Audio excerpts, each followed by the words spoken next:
Hello, hello. We're just getting started. Thank you, everybody, for joining. It looks like we have a new person just joined, Edvard LaRusso. If you want to introduce yourself, you can unmute and join the conversation or put your name and any questions you have in the chat.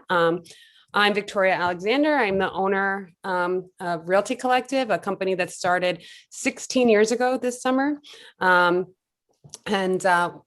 We're located down here in Red Hook. We used to have several offices, but one of the nice things about how real estate has changed is you don't need a storefront anymore. And so we do a lot of business online by presenting these classes where people get to learn and be interested and learn about selling and buying through these workshops. And I work with Tina Fallon, who is one of the top agents here at Realty Collective. Tina, you want to introduce yourself? Sure. I'm Tina Fallon, although my name shows up as Christina, which is my formal name. And I have been with Victoria for 15 of those 16 years at Realty Collective. And I do a lot of work with both buyers and sellers. And I am happy to be here with Rashidah Siddiqui. Hi, good evening. My name is Rashidah Siddiqui. As I said, I have been practicing going on 19 years now. I can't believe that.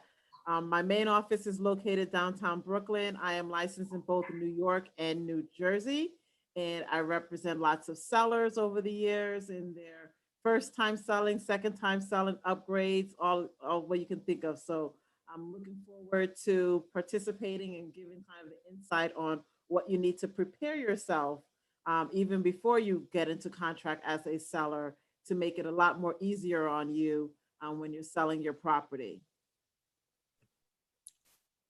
Great. Next slide. You can hear me. So why do people sell, Tina?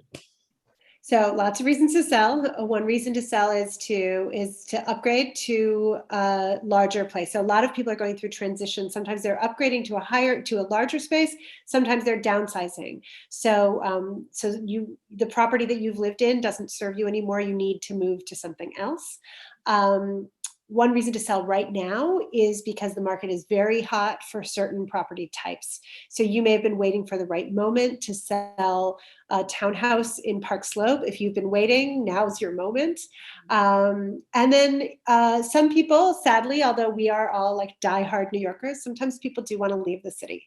And we understand that. Maybe it's just temporary. New York is always going to be here for you when you want to come back. But that's another reason to sell right now.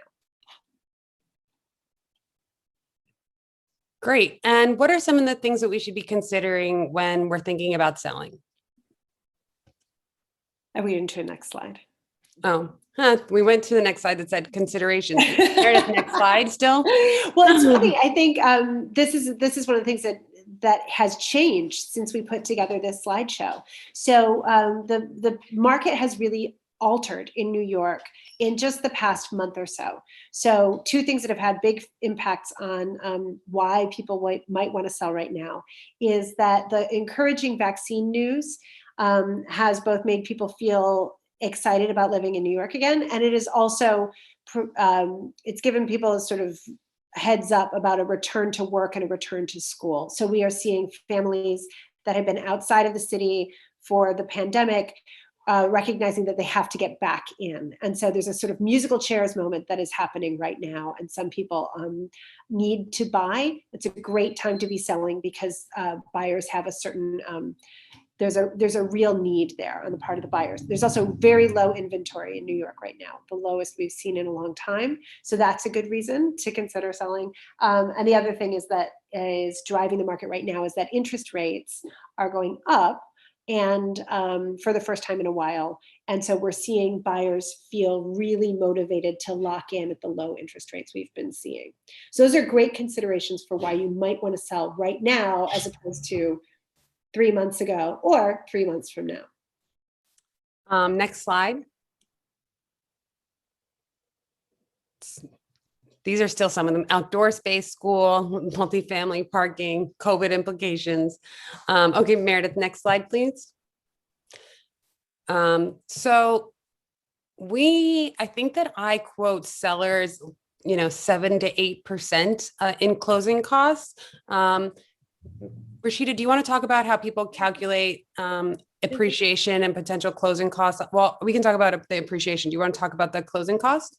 Definitely. Actually, right before we got onto here, I was just putting together a kind of worksheet that I give to my sellers because we're entering into contract of their closing costs. And for we have kind of like a itemization you have to take into consideration. You have the New York City, New York State transfer taxes. So that can be anywhere between 1.825% total if it's above 500,000 or 1.4% if it's below, because it's 0.4 for New York City, for New York State, and then 1% or 1.425% for New York City.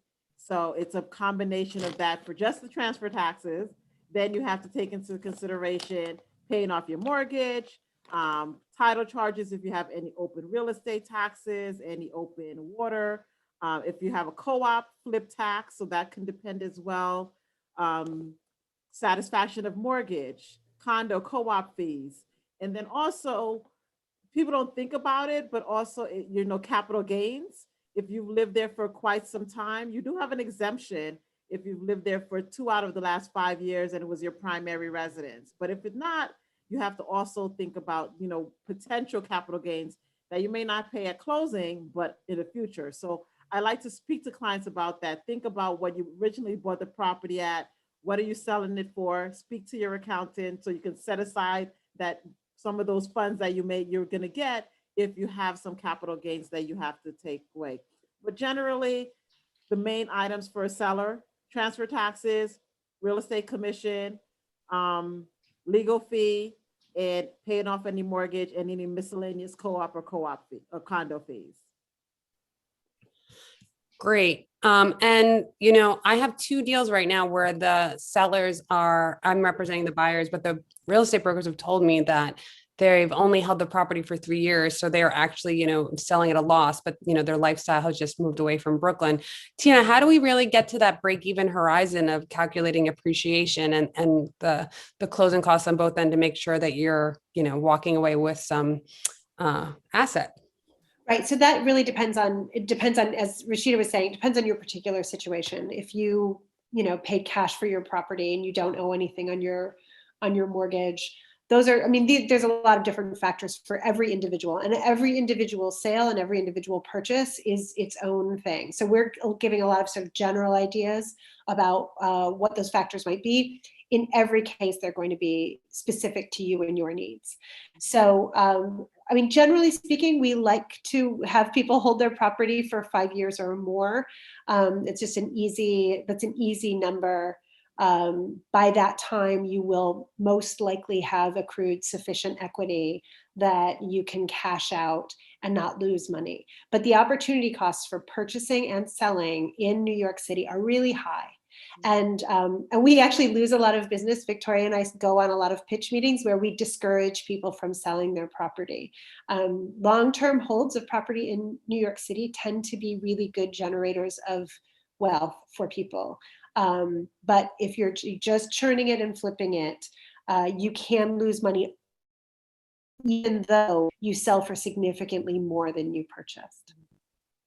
And I think that's also where they come up with that kind of like 5 year, when they say 2 out of the last 5 years, if it's your primary, just because realistically for long term, is that 5 years kind of the benchmark that hopefully that you sell the property. And Rashidah, what are those, the capital gains exemptions now for individuals and couples?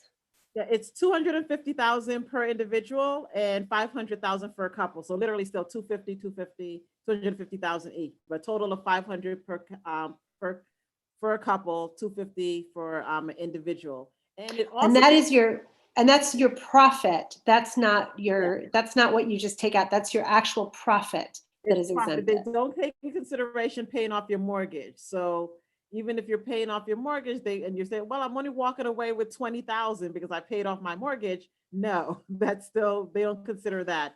And then another thing with it is prorated. So even if you held it less than that time period, you can potentially still use some of that 2 out of the last 5 years and use some of that exemption. Great. Next slide. avoiding seller's remorse. Where are you moving? What's your bottom? What is your timeline? What's your bottom line? Tina, what do you think? So it's, I think this is something that I've experienced myself. When my second child was born, I decided I could no longer live in a third floor walk up because I couldn't figure out how to get children and groceries in and out. It was before there was Fresh Direct. And I said, we have to move to a house. So sold our house, sold our apartment, moved to Connecticut where we didn't know anybody, but there was a driveway and that seemed good enough for me. Anyway, we turned around and moved back to the city just a year later. And I've always kind of regretted selling that really great condo in Greenpoint that we walked away from. And because we were solving a temporary problem, which was your home with 2 young children, with a permanent solution, which is you're selling and buying property. And we ended up losing money on the property that we then had to sell in Connecticut. It was worth it to us because we were able to move back to Brooklyn and we've lived here ever since and we've never looked back. But we didn't have a really good plan and we didn't really test it. We didn't know for sure that was a town we wanted to live in. And if I were going to do it again, I would have kept my condo, rented it out, and moved into a rental in another town to see if that was the right community for my family, which in this case it wasn't. That would have also addressed the timeline for me, which is that it's not that hard to find somebody to come rent your apartment if you're going to be gone temporarily. But for a lot of people, they are ready for a permanent move or a semi-permanent move. And if your bottom line is, I feel like I can sell, if I sell for this number, I will walk away with enough money to be able to begin the next stage of my life the way I need to. That's something that we will talk through with your attorney, we'll talk through with your accountant, we'll talk through with you, and we can analyze to find out what your real bottom line is before you sign a contract to sell. One of the things I know when I have sellers, and I immediately ask them is like, what is their situation as far as moving out? Are they moving out of state? Are they buying something else? And hopefully most of them have that plan of what they're doing after, not that I've just sold my property. Oh my goodness, what do I do next? Because that goes into the contract and the timing wise and just coordinating and planning. I've had another client this week that they're put their property on the market, they're selling, and they know they want to buy immediately. So they're putting in an offer on a purchase. Where I have another client that he's selling his property and he's moving out of state.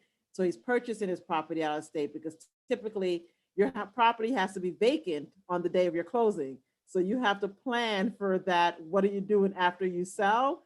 Even before you enter into contract, because you really want to make sure that your deadlines and you're not up against a situation where you're in contract and you have nowhere to go.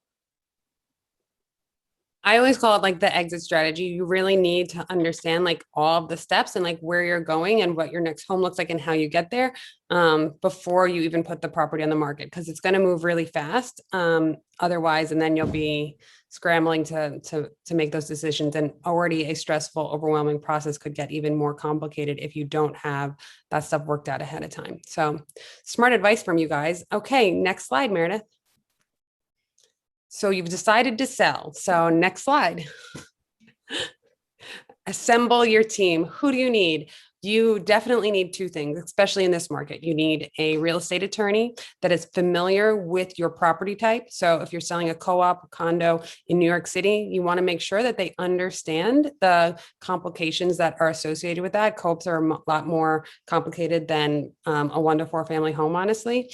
So that's one thing. And then you need a real estate broker who understands the product and can sell that product. A lot of people are like, oh, well, this person does Manhattan or Brooklyn, or they sold me the place. Just because somebody sold you the place doesn't mean that they're the right broker to represent that property. These are jobs. You want to call and interview people and make sure they feel comfortable and that they're going to be able to market and, represent your property in the right way to the type of buyer that you're interested in attracting, which is most likely you just a couple of years ago and earlier on in your process and in your life. Tina, or Rashidah, do you have anything else to add about assembling your team? Just also, if you can speak to your attorney in advance, just because then the attorney can kind of pull up the property and see if there's any violations or any open permits that you may need a good, heads up on, so you can start clearing that up.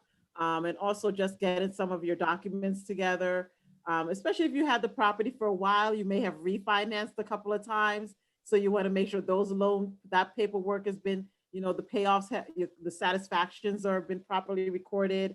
And also just going back to kind of planning or for that capital gains potential impact. So definitely speaking with an attorney in advance, even if it's just in the beginning stage, to just kind of prepare yourself on what you're going to need for when you actually go to sell the property, because the more stuff you have in advance of your attorney, such as the deeds, such as looking up to see if there's any violations, such as seeing if there's any open permits, if you've done work in the property, whether it's a co-op or a condo or a house, prepares you a lot to close that closing date time period for when you close, because it's 60 days or 90 days if it's a co-op, but pretty quickly, or 30 days. Okay, next slide. I think we went over this, understanding your neighborhood and the home and the assets. We just did a little bit of that. You want to do next slide, or Tina, you have anything to add? Yeah, So I think go one of ahead. the things that we suggest is that you work with somebody who, I don't need to say we suggest that you work with somebody who really understands your neighborhood and who understands the property that you're selling. So I tend not to sell a lot of property, for example, in Manhattan. If I get a client who comes to me or somebody who's a referral, I will often work with a real estate broker who knows that market. So if it's somebody who's selling a co-op on the Upper West Side, I have one of these clients right now, I will refer that client to somebody and I will work with that other person to make sure that my client is taken care of, because I want somebody who really understands this market. And in this particular case, somebody who may have buyers already in the pipeline who might be interested in that. So that's just an additional leg up. Right now in the market that we're in, you don't really need somebody who has that sort of buyer pipeline, because every broker in New York City is going to see your listing the moment that it hits the revenue multiple list service. And so everyone who has a client for it is going to find out at the same time. So we're a very small brokerage, but we have the same reach as any of the large brokerages because we're all working with the same pool of properties. So we work really well with people who enjoy working with a small boutique company. Some people prefer to work with like a mega company and just be one cog in the giant wheel. But if you want really personalized service, make sure whoever you're interviewing understands that. If you want to be able to text somebody at 4 o'clock in the morning and get an email and get a text back as soon as they see it, you want to make sure that you're entering into that kind of relationship with whoever it is who's representing your property.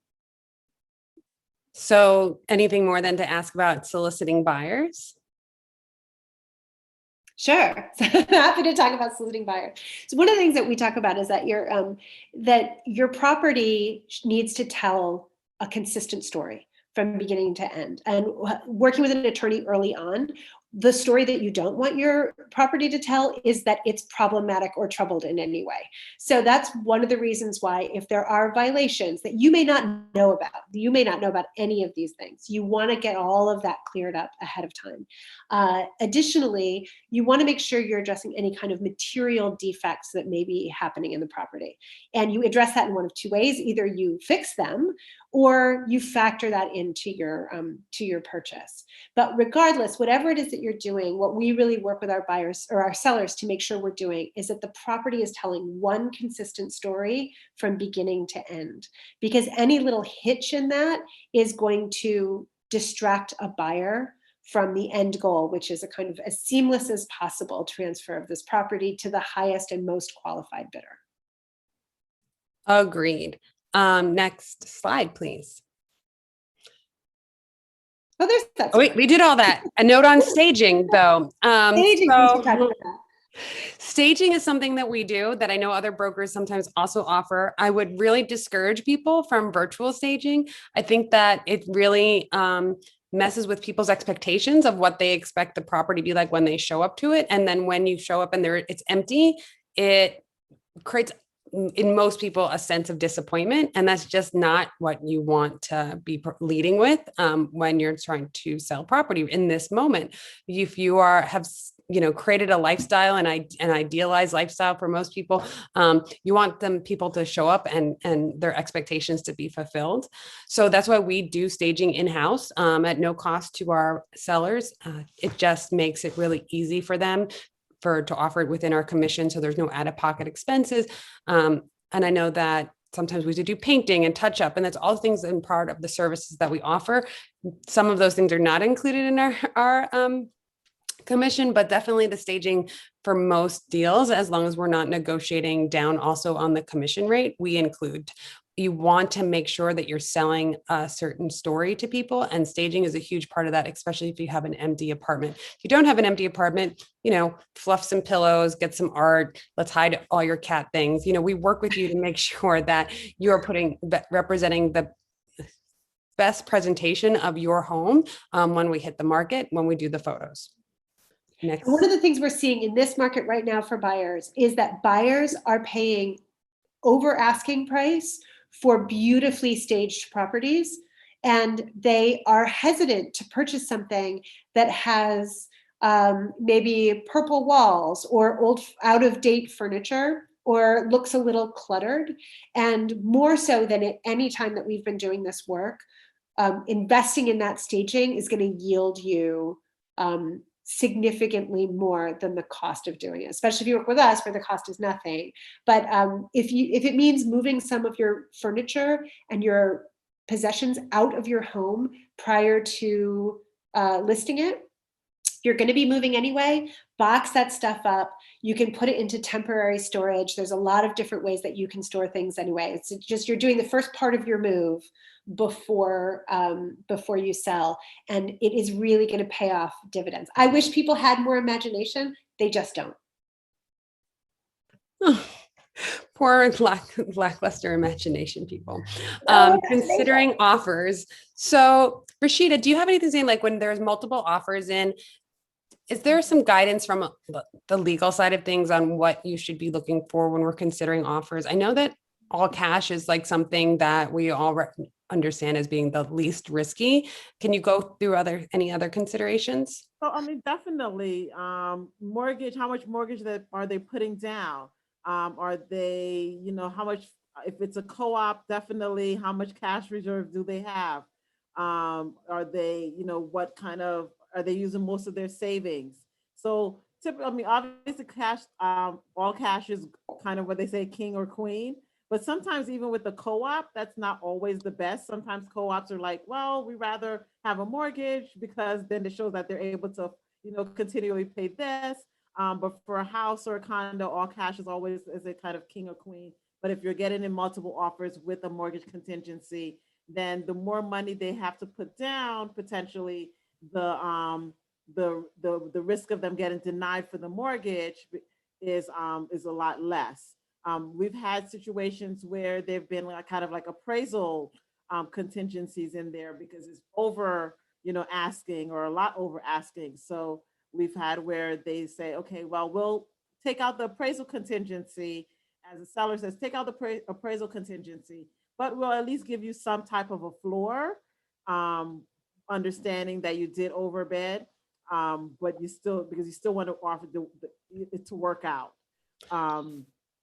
Other things with consideration for multiple offers, obviously, just kind of like, are they timing for closing? Are they ready to close right away? Do they need to sell another property?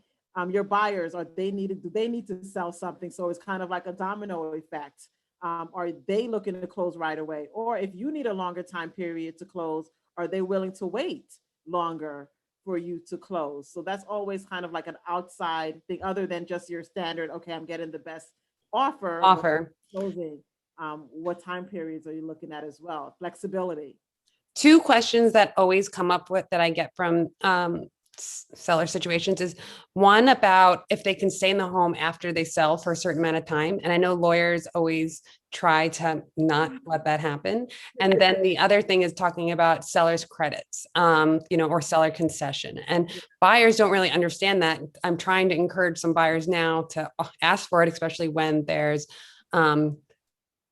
not as much competition on places and it's a stretch for them to get the 20% down and they can't then come up also with the closing costs. So I'm encouraging them to not empty their bank accounts and say, hey, let's pay a little bit more and get a seller's credit so that you don't have to come out of pocket for the 20% plus all of your closing costs. Can you explain, the pros and cons of the seller concession?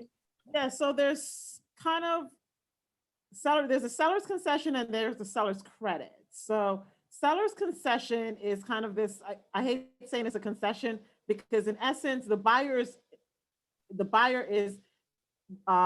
financing their mortgage costs. So as a seller, your purchase price is, let's say, $500,000 and the buyer needs $20,000 for their closing costs. They're going to increase the price by $20,000. So it's $520,000 and it includes a concession of $20,000. As a seller, you're still getting your $500,000, but the buyer's able to get a higher mortgage because now their percentage is based on $520,000 versus $500,000.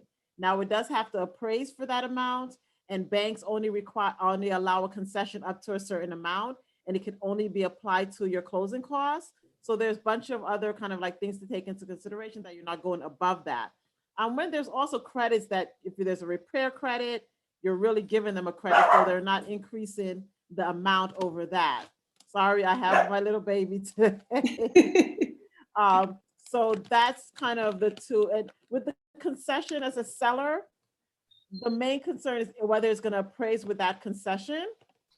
Because once again, in order for them to finance that, if they truly need that money to get the financing, get their mortgage or get the funds for their closing, whether it's going to appraise with that concession.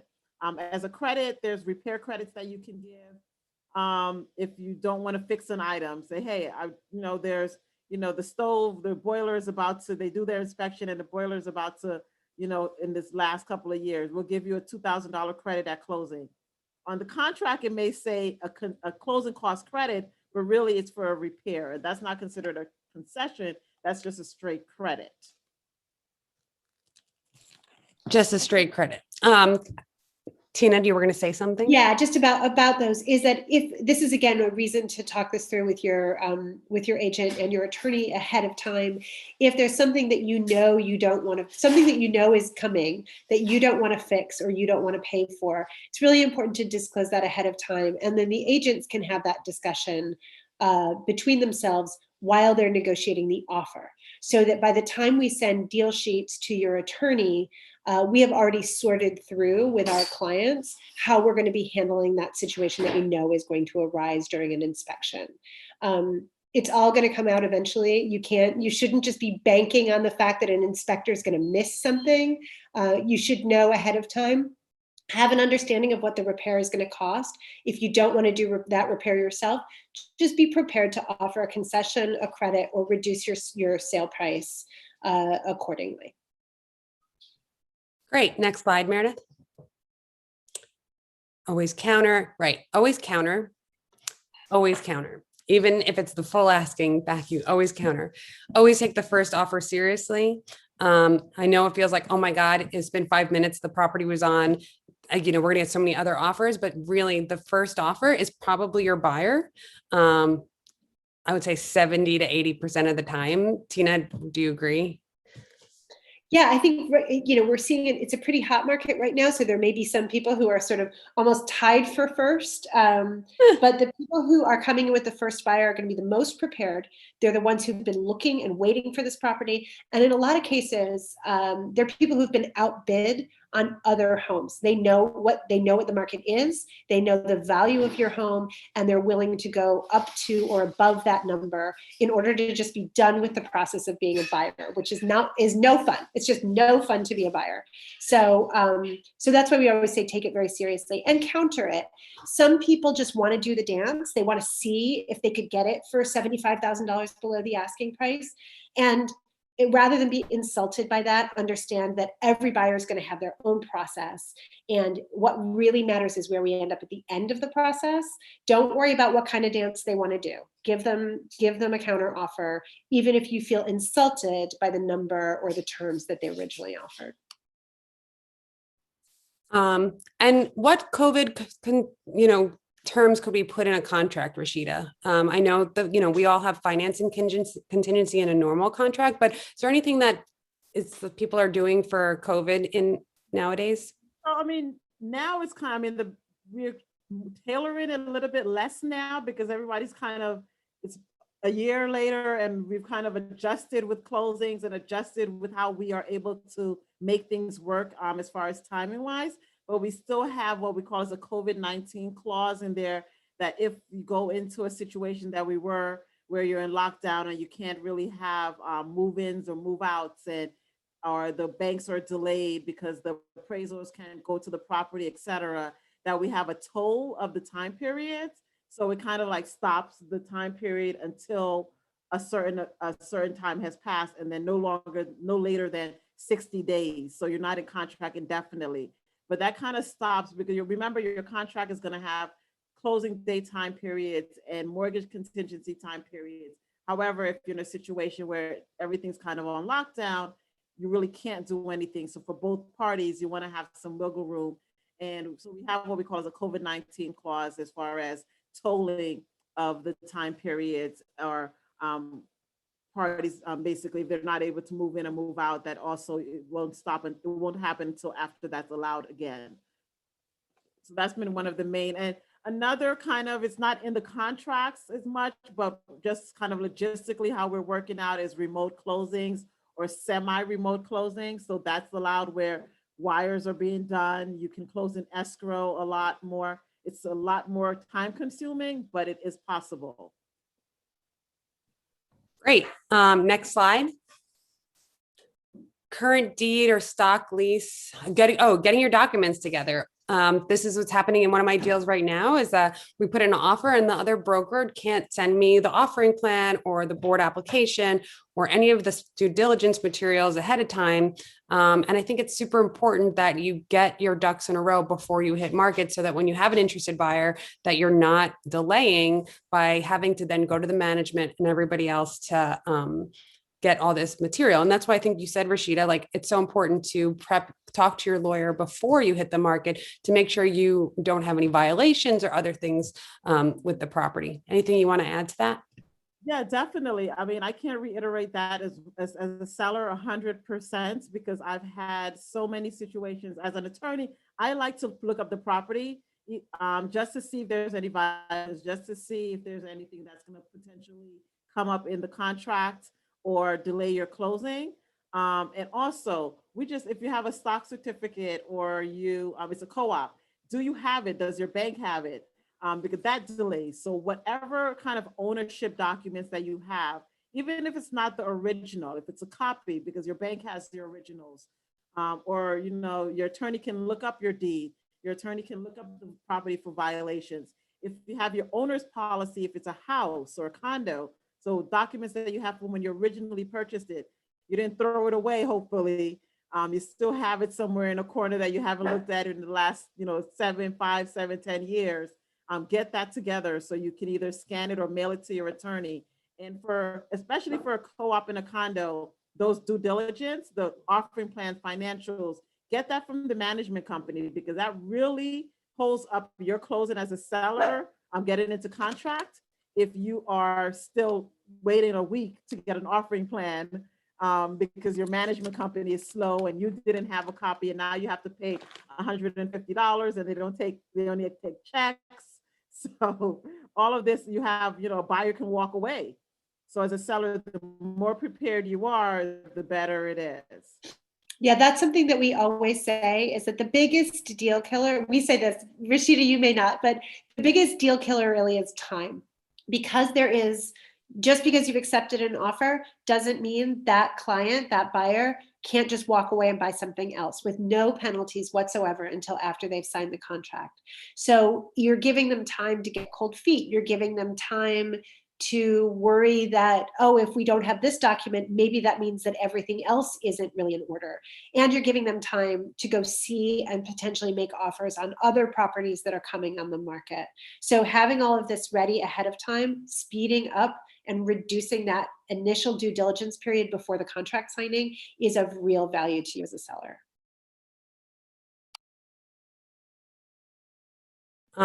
Next slide. Due diligence, underwriting, closing the deal. So after you have worked out all of these terms and are going into contract, you've gone through all the paperwork, they've seen everything, that's when you sign the contract, and then the buyer has to then get their loan. And they have a 30 to 60 days? What is the norm that you put in if they're getting a traditional loan, Rashidah? 30 to 45 days, 30 calendar days, 45, 30 to 45 calendar days. So some attorneys say put in 30 business days, which works out to 45 days. But typically 30 to 45 days to get the mortgage. And during that time, a seller has to understand that the seller, if they don't get their mortgage, they have a right to cancel. Your property's been off of the market. So that's really why it's important that as whoever your agent is, that they've kind of vetted, hopefully, that buyer, because 30 to 45 days to learn that they can't afford the mortgage or they're not able to get the mortgage. Now your property is back on the market, and I'm sure Tina and Victoria can say, it's not the best, but sometimes it does happen. So that time period.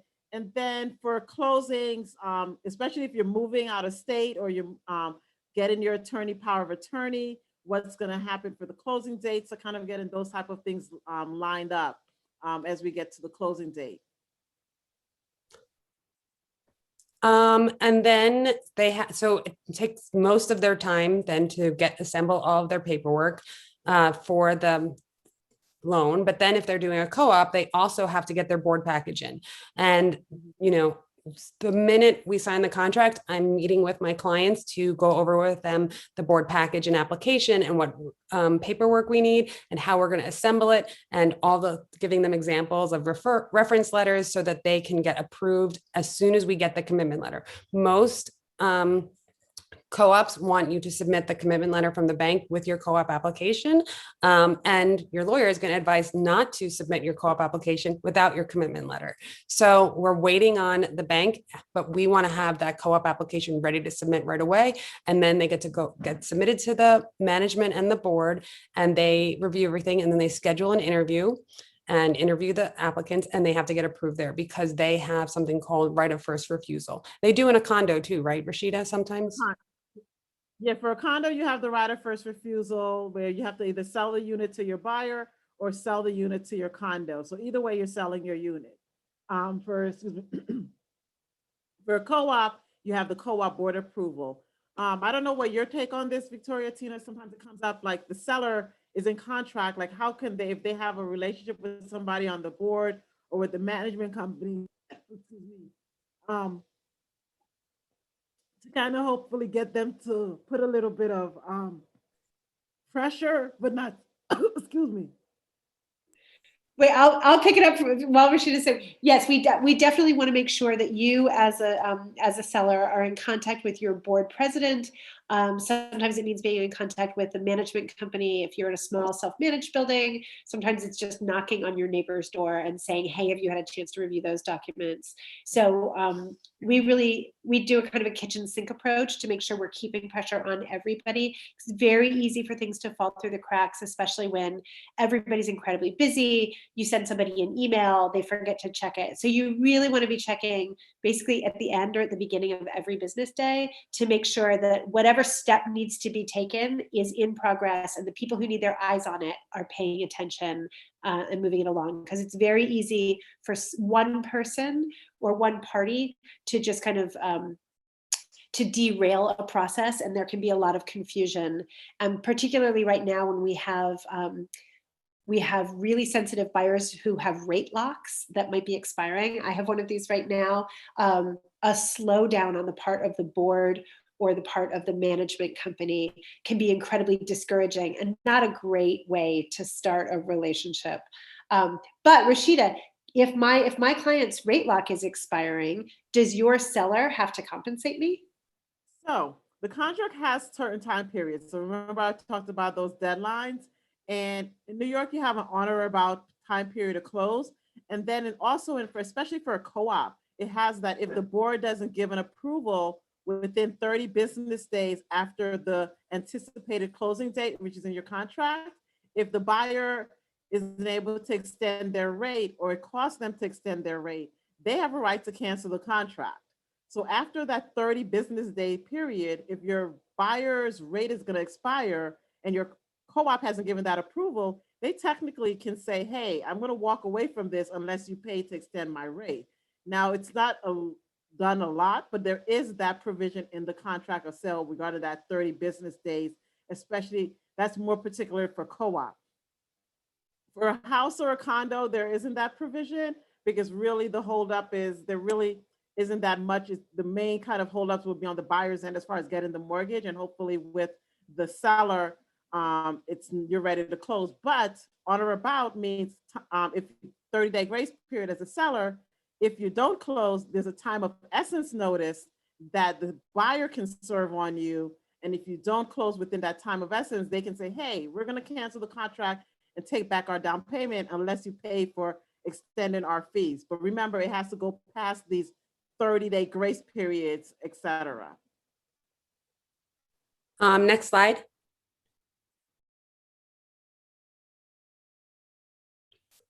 So it's coming to the end. They're gotten their approval from the bank. They're saying that we have the clear to close. The buyers are going to do the final walkthrough. And are we showing up for the closing? What happens on day of closing? Tell me all about it, ladies. Tina, what happens at the final walkthrough? Let's do the walkthrough. So at the final walkthrough, any terms that you agreed on, anything that you agreed to address that is in the contract. So let's say in the inspection, it turned out that the hot water heater wasn't working and you had agreed to replace that hot water heater. Anything that you've agreed to in the contract needs to have been addressed by the time we do this final walkthrough. But also during the walkthrough, the seller is going to, or the buyer is going to go through and check to make sure that every aspect of the mechanicals of the building is in operable workman-like conditions. So everything doesn't have to be shiny and clean. It can be broom swept. It doesn't have to be perfect, but everything needs to be working. So it's really important before the walkthrough that you go through as a seller and check to make sure that you don't have any busted outlets. For example, if you have a GFCI outlet next to your sink that isn't resetting, those are the kinds of things that can come up in that walkthrough and actually throw a wrench in the works if you're closing. So you really want to make sure that everybody's expectations are being met for the walkthrough. So walkthroughs take, depending on the size of the property, can take as little as 20 minutes, and they can take as long as like an hour and a half. So you really want to make sure that you've got everything ready to go by the time you do the walkthrough. And those GFI outlets don't have to work. If they came up in inspection and the seller is just giving you a credit, you as the seller are giving a credit to the buyer because you didn't want to fix it because you're out of town and already beyond this property and you've moved on. So we have like the deal that we were negotiating the bookshelves for $300 with Rashidah is that, there's some things that they just don't want to address the seller, and they just have washed their hands of the property and they've already come down on their price and they have backup offers from us and they have the leverage to say, listen, I'm going to give you guys a small credit. You guys are going to deal with these things and they're your problems. So long as you get the walkthrough is all of the things that work that are supposed to work and have been fixed that are supposed to be fixed. And then that with 24 to 48 hours after the final walkthrough, because you want to give yourself some time to then tell the lawyers if there are issues, because then they have to give something, put money in escrow at the closing to make sure that things get taken care of. Rashidah and I have a deal that the person closed in February and they haven't fixed half of the things that were on the punch list to get taken care of. And Rashidah's poor job now is chasing the other lawyer to get them here because she's holding these funds. Rashidah, you want to talk about that stuff and the day of closing and then wrap it up? Yeah, as a seller's attorney, we hate escrows. Everyone's walked away. The seller got the majority of their money. the realtors are gone, the banks are gone, and now there's like this $2,000 amount that's in the air that no, is not a priority. So the better, so as a seller, and if it's your money as a seller that's being held in escrow, that's money that's going to be in the air until this gets resolved. And it can take months sometimes. So as a seller, I would advise, as Victoria said, you know, a week before the closing or a couple of days before the closing, just go in there if you have the ability, or if you're out of this out already, have your realtor kind of go in there and do a walkthrough for yourself, so you can hopefully address, so you don't have to worry about money being held in escrow, or you get to give credits at closing. Because your attorney really, if you're closing with power of attorney, especially now as sellers, where the sellers are not attending the closing in person, so it ends up being either credits are given at the closing or that escrow amount. And as I said, for a seller, really, you don't want your money to be held up in escrow, because that's money that you're going to be fighting off 90% of the time. Everyone is happy on the day of the closing, and then after it starts going to the back of the mind, it's not a priority anymore. And then scheduling the closing, I consider myself a juggler as a seller's attorney or a buyer attorney, getting everyone on the same day at the same time, multiple parties, getting documents pre-signed, especially for a seller for the closing. So the more you have prepared with your attorney, they can give you power. If you can give your attorney power of attorney, that's best. But also if you can coordinate to pre-sign a lot of the documents. So that's at least two parties that you don't have to worry about scheduling on a specific date. Yeah, those Don't are you kind of also the- hate being the buyer's attorney though? And also, and with escrow, I think it's bad on both sides. As a buyer's attorney as well. It's just, that's why attorneys hate escrows. I say, take a credit, you handle it and also as a buyer or a seller. I had a client that was selling, and the day before the closing, something came up. It was once again a remote closing, and it was in some of our contracts we have that if there's an appliance that's not working, the maximum credit you can get is like $500 or something. And she was like, well, I think it's working, but it may not be. How about we hold money, $500 in escrow, and then we determine. I said, give them the credit of the $500. I know it may be working, but the headache of you waiting to get somebody in to find out if it's working, and then potentially now it's not working. Now you have to give, it costs $1,000 to repair versus the $500. You can't go back and say, hey, I was only going to give you $500, take it. No. So as a seller, sometimes you have to balance that headache of after dealing with after closing. Just give them the $500 and get it over with. Yeah. As a seller, you want to get your funds and you want to move on with your life. You close that chapter. You don't want to have funds still hold up waiting for you to kind of like get things.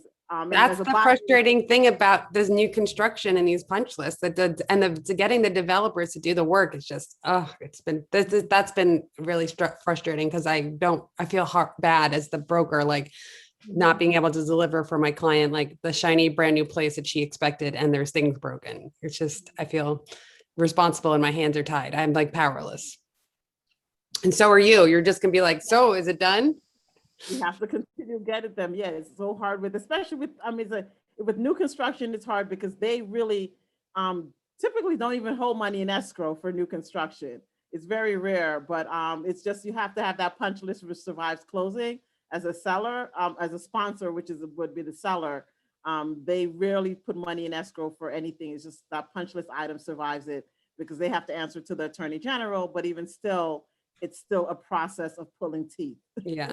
100%. I have a question based on exactly what you were talking about. So if somebody's selling, it's a resale property, on the day of the walkthrough, everything worked fine. We closed, everything is good. We walked away. The next day, the refrigerator breaks. Mm-hmm.